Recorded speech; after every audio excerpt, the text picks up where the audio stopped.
अस्सलाम वालेकुम। अक्सर जहन में सवाल आता है कि पानी की पीने वाली कौन सी बोतल इस्तेमाल के लिए सबसे बेहतरीन है।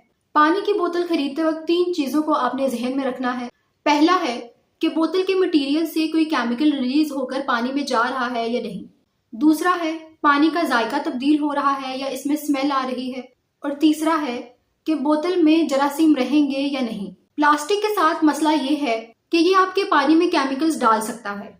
केमिकल साइंटिस्ट और हेल्थ रेगुलेटर्स जिस चीज को लेकर कंसर्न हैं, फिक्रमंद हैं, वो है कि प्लास्टिक के अंदर बीपीए बिस्फेनोल ए का इस्तेमाल किया जाता है।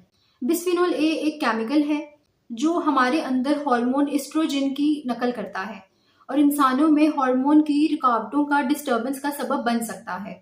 फूड एंड ड्रग एडमिनिस्ट्रेशन ने कहा है कि प्लास्टिक पैकेजिंग और बोतलों में इस्तेमाल किए जाने वाला बिस्फेनोल ए का मौजूदा लेवल महफूज है, लेकिन यूरोपियन रेगुलेटर्स ने बिस्फेनोल ए बीपीए का बोतलों में और पैकेजिंग में इस्तेमाल करने से बैन कर दिया है। इसकी ये वजह है कि ईयू हेल्थ असेसमेंट ने सेहत के लिए महफूज समझी जाने वाली बीपीए की सतह को तब्दील कर दिया है, जो कि पिछले स्टैंडर्ड से तकरीबन 20,000 गुना कम है। वैसे तो आज हमारे यहाँ फरोख्त होने वाली हर बोतल पर बीपीए फ्री लिखा होता है, लेकिन बीपीए की जगह बीपीएस और बीपीएफ का इस्तेमाल किया जा रहा है। इसकी खास बात यह है कि ये मैन्युफैक्चरिंग के दौरान टूटता नहीं है। लेकिन एक बात मैं आपको बताती चलूं कि बीपीएफ और बीपीएस को अच्छी तरह से स्टडी नहीं किया गया, इसलिए इनसे परहेज करने की सिफारिश भी की गई है, क्योंकि अब तक पब्लिश होने वाली लिमिटेड रिसर्च से ये पता चला है कि इन केमिकल्स के असरात बीपीए जैसे ही हैं। अब अगर टिन की बोतल की बात की जाए तो लोग शिकायत करते हैं कि टिन की बोतल के अंदर, मेटल की बोतल के अंदर भी पानी का जायका चेंज होता है और इसके अंदर से केमिकल जैसा टेस्ट आता है। दूसरी तरफ अगर शीशे की बोतल इस्तेमाल की जाती है तो ये भारी भरकम तो होती है, लेकिन इसके अंदर ना तो पानी का जायका तब्दील होता है और ना ही कोई प्लास्टिक या किसी केमिकल की स्मेल आती है।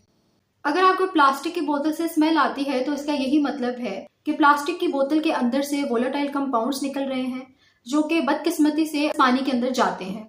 तो अब तक हमें ये पता चला कि प्लास्टिक और टिन की बोतल में पानी का जायका भी चेंज होता है और उसके अंदर से केमिकल की स्मेल भी आती है, जबकि ग्लास की बोतल से, शीशे की बोतल से ऐसी कोई भी शिकायत मौसूल नहीं हुई। अब तीसरी चीज डिस्कस कर लेते हैं कि पानी की बोतल चाहे जिस भी मटेरियल से बनी है, इसके अंदर जरासीम ठहर सकते हैं। जब पानी की बोतलों के अंदर बैक्टीरिया अपने आप को महफूज कर लेता है तो वहां वो एक बायोफिल्म नामी लचकदार कॉलोनीज बना लेता है।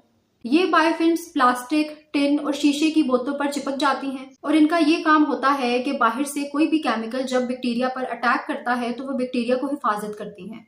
बाज़ औक़ात इन बोतलों के अंदर जहरीले बैक्टीरिया और वायरस होते हैं। जब आप इन बोतलों को दोबारा इस्तेमाल करने के लिए साबुन से धोते हैं और जोर जोर से रगड़ते हैं तो बोतल के अंदर छोटे छोटे दरारें पैदा हो जाती हैं, जिसके अंदर बैक्टीरिया आराम से बैठ सकता है और आपको बीमार करने का सबब बन सकता है।